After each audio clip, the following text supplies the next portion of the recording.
Tank wasn't really trying to get into all You that. were up there. Tell me if you were disrespectful. What happened up No, there? it wasn't disrespectful. I told him the don't stand break. was 3 minutes. No, because Tank wasn't breaking. So I told Tank don't break. That's how I get there. I ain't break. And the guy kept telling Tank, you tell him to stop. You understand? So if you want to break it, break them both up. Like, I don't even talk about I caught him in the sparring match and almost knocked him out. Like, Adrian jumped in the ring and like, no, it's over. Yeah. And everybody was just about to fight. How Tank go in there.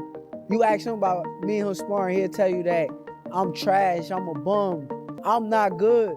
But then you'll pull up videos of this telling y'all like, I was learning from Shakur. Okay, so before we even start, I need you to understand that what you're about to hear has been quietly circulating in boxing's inner circles for months. And nobody, and I mean nobody, has had the guts to put it all together in one place until right now. You know, when sparring, the cameras aren't supposed to be out. It's like to iron sharpen iron.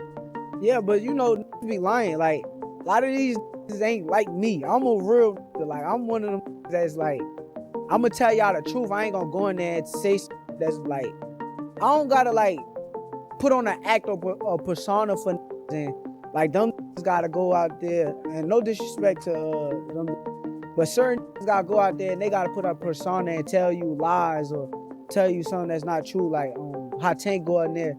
You ask him about me and him sparring, he'll tell you that I'm trash, I'm a bum, I'm not good. But then you'll pull up videos of this telling y'all like I was learning from Shakur. When I got messages in my phone of this up there, yo, I want to come to training camp with you, bro. And I want to do a whole training camp with you. Why would you want to do a training camp with me if I'm... Because here's the thing about the Gervonta Davis versus Shakur Stevenson sparring situation that everyone online thinks they understand. You don't, you actually don't. And Calvin Ford, the man who has been in the room, the man who has watched these sessions up close. Many times he got to say he gonna fight an elite fighter and never fight him. He 30 years old now, like, what we talking about? Like, bro, 30 talking about he gonna fight me. Yo, when you gonna fight me? He say next. Okay, well then do it. I'm right here. All you gotta do is send an offer, reach out. There's nothing stopping it, bro. You the A side I know. I'm not saying that I'm the A side. You with all the notoriety, all the however it go. I'm right here though. I'm not going nowhere. As soon as you say, let's fight, I'm right here, let's fight. But he'll tell y'all 100 times, oh, I want to fight this person. I'm going to beat you next. I'm going to do this to you and send out threats and all that. But it's like, come on now. Yeah, ugly. This is strictly business. On both sides. This is a 50-50 fight. So, got a lot all the way in. Just allegedly let something slip that is quietly dismantling the entire mythology that Tank's fan base has been built on. And we need to talk about it immediately because this isn't just a boxing story anymore. This is a story about how legends are manufactured, how gym folklore becomes gospel, and how a single sparring rumor can allegedly reshape two careers without a single punch being thrown on camera. If he's successful tonight, Shakur Stevenson, Keyshawn Davis, they're the champions now at 135 pounds. How do you see those fights playing out? Can we make those fights happen with Tank? Well, they turkey protected. If they can work out something, then, you know, anything's possible. But right now, they went and got protective custody, so we don't know what the future holds. But Shakur was calling out Tank last week when he fought, and he said he wants to make the fight happen. But he knows he's the B side. He doesn't have the A side. He admits that Tank is the guy. And they're not going to let it, so he going to talk that because he knows Turkey ain't going to let him do it. How does that fight play out if they ever do mix it up? KO. Same thing early or later? Or? So buckle in because this is going to go places you were not expecting. Calvin Ford, Shakur Stevenson's trainer, the architect behind one of the most technically gifted fighters on the planet, reportedly came out and said, and I'm paraphrasing here because every single word matters, that the sparring between Gervonta Davis and Shakur Stevenson was not the one-sided destruction party that the internet has been treating it as for years. And the moment he said that, everything, every meme, every Tank hurt Shakur. And then him and Shakur, like same shit, like him and Shakur sparred that first time, like he caught Shakur with a good shot. Boom, he didn't hurt Shakur or nothing, but it was like, you could tell like if it was 8-ounce gloves, we don't know how Shakur would have reacted. It was like, because I remember him sparring Shakur, he caught Shakur with like a clean shot, boom. And Shakur didn't shake up or do nothing, but it was a clean shot. I'm like, you sure you can take another one of that? And Shakur like, what? Like, he took off his shirt and they started bumping like that. Now they going back and forth. Oh, hold on, was it sparring? Yeah. Was it competitive, close, all that, Shakur and Tank? Nah, yeah, it was competitive. And like the second time, like they sparred, like it was like a check match. Like now Tank know like, all right, he's really nice. Like Shakur really nice. Like all that walk down, like I got a box. Like this, like I can't just walk him down. Like he can really fight. So it was like Tank like switch his strategy up and like same comment, every forum post, every podcast, hot take, all of it allegedly started crumbling in real time. And here's where it gets interesting, because Shakur Stevenson himself has consistently, repeatedly on record, denied that he was ever seriously rocked or embarrassed in those sessions. And yet somehow, the narrative online bulldozed right past his own testimony. Everybody want to see that. That's the 50-50, I think, you know what I'm saying? I've been saying 50-50. I told both of them that. That's a toss-up to me. No bias. Don't just say that because it's your man. Who you got winning that? I got Shakur. Are you saying that because that's your man and you don't like Tank? No. Hey, like I said, I respect Tank. Like, boxing, he's one of the ones. Yeah. we gonna take his personality and personal things out of it. But boxing, he's definitely talented. You know what I mean? And he's definitely got that it. And yeah, he's definitely respected in boxing. But Shakur, people may call him boring. People may say he can't punch. But they said the same thing about Floyd. Because they defensive fighters. Yeah. Tank is not going to be able to hit Shakur like he hit everybody else. And he know that. He knows that. That's why he's like, he's boring. He's this, he's that. He's trying to diminish everything that Shakur have done. So, as if the man who was actually in the ring doesn't get to have an opinion about what happened to his own body, which is fascinating and slightly unhinged when you think about it. Breaking news alert reports are now suggesting that the version of events Tank's camp has been running with may have been allegedly significantly seasoned with extra dramatic spice. Because according to Ford, what actually went down in that gym was a high-level, elite, technically ferocious battle between two of the most gifted fighters of their generation. Not a beat. You think Gervonta can catch up with his... Gervonta can catch up with Shakur? Yeah, man. For real. No. It's crazy, dude. But Tank got catching up with him at all, man. Bull. Tank got good feet. Tank got good feet. He got good feet and good balance. I watch him when he's at his best. He drop down low and be moving. He got good feet and good balance. I'm not gonna let y'all do that. He got good feet and good balance. Get to him more. And he uses his distance very well. He uses his distance well. I like that fight. Yeah. We just gotta see. That's the mega fight right there, though. Mega fight. They need to get deals in that. They can make the most money. You can't be selective, but then say Shakur Stevenson ain't do nothing. That's what I'm just speaking as just a fan. You know what I mean? Like Shakur, the 3-time, 3-divisional world champion, unified world champion. So he's done something. You know what I mean? And he's done something enough to where if people are bringing him up to you, it's obviously because people want to see the fight. It's not like they bringing up, a nobody. It's like, or somebody coming up in the rankings, and it's like, what have they done? But it's like, this is somebody who, y'all in the same weight class, y'all both hold, Down, not a humiliation, but a competitive sparring session that both men reportedly walked away from having genuinely learned something. And now, here's the first twist that nobody saw coming. What if the reason this sparring story got so inflated, so mythologized, so completely detached from reality is because it was actually too boring in the most elite possible way? Saying that Shakur Stevenson beats Tank. This is like for years. It's like the last 4 or 5 years. Right. Did that fight against Lamont Roach kind of submit that in your mind? Like, nah. Like, did you see anything? They're like, yo, Shakur definitely, like, without a doubt, beats him. Yeah, because Shakur, Lamont is a good fighter, but he's not. Shakur's a better boxer. Shakur's a better boxer. And again, like I was just saying about Tank giving away rounds. Can't give away 2 and 3 rounds. Hey, then it's tight. I see some of y'all in the comment section saying, well, Tim, he ain't, I thought he was Crawford. I said he competitive like Crawford. I ain't say he Crawford. Y'all crazy.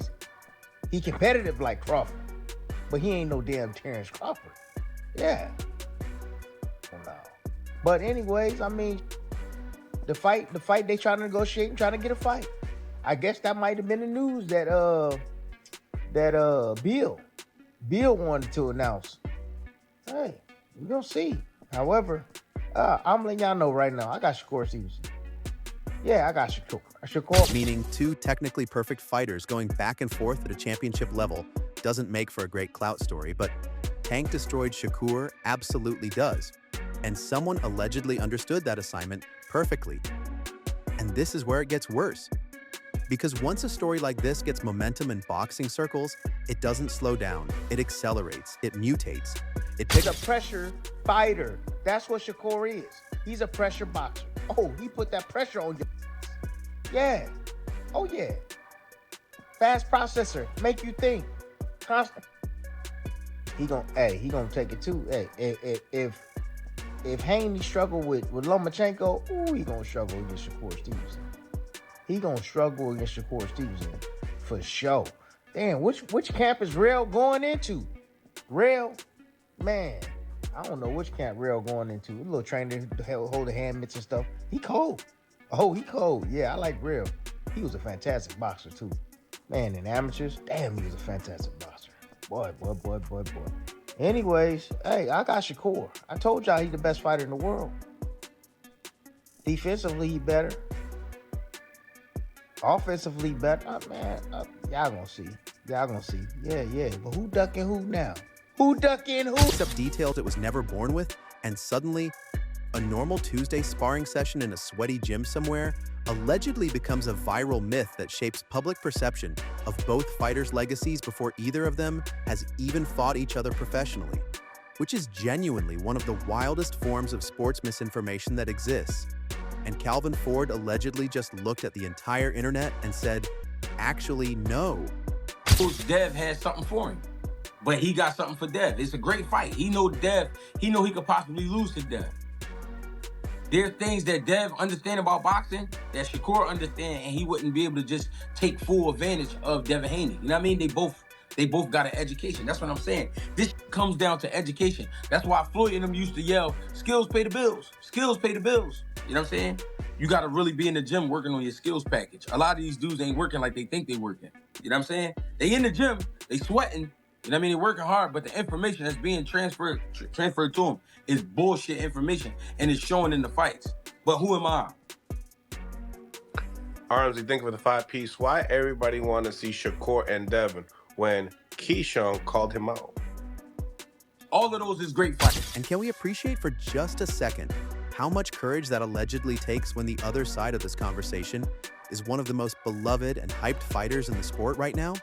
Because Gervonta Davis has a fan base that treats any criticism of Tank like a personal attack. And Ford reportedly walked right into that narrative and started poking holes in it anyway. And now Shakur's people are apparently backing up everything Ford said, maintaining that those sessions were competitive, developmental, and absolutely not the embarrassment they've been portrayed as online. Devin can definitely go out up there with ease, only need to deal with the size, but he's probably going to have the speed advantage because he's a smaller guy coming up. So, I mean, you tell me, do you feel like that's going to be harder than the Lomachenko fight? No. I think Loma probably be his hardest top 2 or 3 fights in his whole career. I could predict that even going to the end, to say if Devin fight 8, 9, 10 more years, that'd be one of his top 2 or 3 hardest fights because the age that he fought him. Loma was at his very peak. He was at his peak. He was older. He was right there at his top peak. And Devin. Second breaking news interruption. We're now getting reports that the timeline of how this sparring story spread may itself tell a bigger story about how boxing's hype machine allegedly operates. Because think about it. Think about who benefits from the world believing Tank dominated Shakur in sparring. Think about whose pay-per-view numbers go up, whose fight demand increases, whose legend grows without a single sanctioned bout being fought. And then ask yourself whether it's possible that certain versions of the seen this fight already, Devin Haney, which is longer, stronger, and faster than Shakur. So Shakur is better defensively, but He's never faced a guy as fast and with timing like myself. Would you say that's probably the hardest fight for you right now? No, it wouldn't be a hard fight. It would just be a thinking fight. And the thing is, you could think all you want. When punches are coming at you too quick, your brain can't react. I don't give a what you got going on. Your brain, you just get hit. Story were allegedly allowed to breathe and spread, while contradicting versions were quietly not amplified. Because that's not an accusation. That's just allegedly how the entertainment side of combat sports sometimes works. And Ford coming out now feels less like a random interview moment and more like someone finally deciding the record needed correcting before it calcified permanently into boxing history as fact. And now he said none of y'all want to look at him. Oh my God, bro. That's I'm just telling you what he told me. Right here on Say Cheese. Oh my God. He said Pitbull. Say no, bro. You are stupid, bro. Everybody wants to see you, but you don't bring no money to the table. So why would anybody want to see you? You're not like that, bro. We watch all your fights. You run and you run and you run and you run. You almost lost to Edwin De Los Santos. You didn't even throw one punch. Timmy Bradley is sucking your dick every time he gets a chance, bro. You are a bum, bro. You're Shakur Twitterson, bro. You're nothing, bro. You're just a guy that's boxing. Bro, he's not that good, bro. He's good, but he ain't great. He can't put up the board. That's great. I respect it. But I'm saying at the end of the day, bro, he's good, but he ain't great. Great could do offense and defense. You can't just do defense. Like Mayweather didn't just do defense, he did offense and defense. You only do defense and somehow you still don't. Here's the twist that reframes everything. What if Shakur Stevenson's calm, consistent denial of being hurt or rocked has actually been the most revealing piece of information this whole time? Because every time a fighter is truly, genuinely, embarrassingly hurt in sparring, there's usually a crack in the composure when it comes up later. A slight hesitation, a deflection, something. And Shakur has reportedly discussed this sparring with a level of unbothered confidence that either means he's the most composed human being in professional sports, or he genuinely doesn't feel like there's anything to be embarrassed about. And Ford allegedly just confirmed it's the latter, meaning the story fans have been screaming about in comment sections for years may have not beating me either. Taller, not beating me either. faster, not beating me more either. power. How would you beat Ryan Garcia? I think he's very overrated. Overrated? If a guy loses to Rolly that way, the way that I saw him lose to Rolly, all Rolly did was take away his left hook. That means clearly that's all he got. Then elaborate fan fiction dressed up as insider knowledge.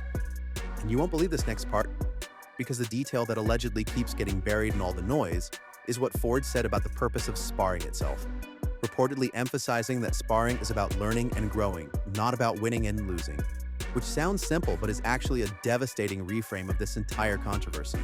Because the second you accept that premise, the entire Tank won the sparring war narrative becomes not just allegedly inaccurate, but also philosophically nonsensical, like judging a chef by how fast they chop vegetables during a practice session, rather than by the food on the plate. Emergency narrative update. Sources close to the situation are allegedly— Come to Shakur. Shakur is not a Barrios. Right. You know, Shakur got a jab. Shakur got a head movement. Shakur got defense. Shakur knows range. Shakur have good legs. So I look at that fight like it's not gonna be as a competitive fight like everybody think, because if Ryan get careless, he's gonna get countered all day.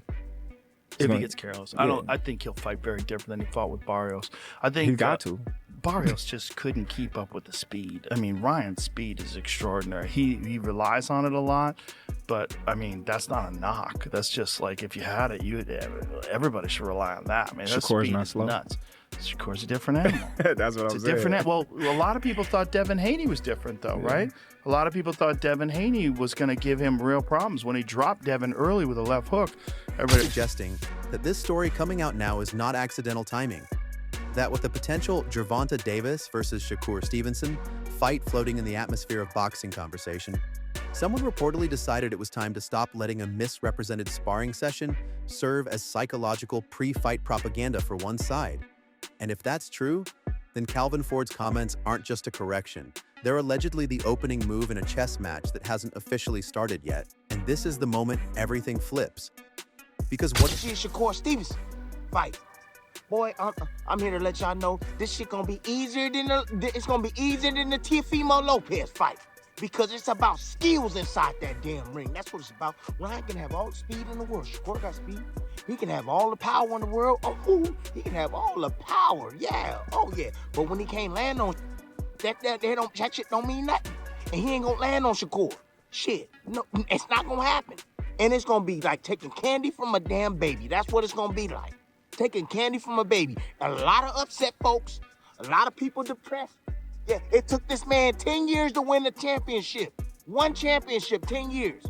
Oh, that's y'all king? Okay, let it be y'all king, all right? No doubt. But, hey, you get consistent with your performances, Ryan Garcia, maybe I'll believe in you. Maybe I'll just believe in your ass. But you ain't consistent, my boy. This is a one, well, maybe two off. But, you know, again, that time when you look good, yeah, when you supposedly didn't train. But the real story here isn't about who won or lost some sparring sessions years ago. What if the real story is that boxing's hype ecosystem allegedly turned a competitive educational exchange between two elite athletes into a divisive myth, specifically because conflict and dominance narratives sell? Because a story where two great fighters competed hard and both improved doesn't trend, but a story where one allegedly destroyed the other absolutely does. And we all, every single fan, every podcast, every YouTube channel, including allegedly this one, participated in amplifying something that reportedly wasn't even real. And now Ford is standing in the middle of all of it saying the quiet part loud.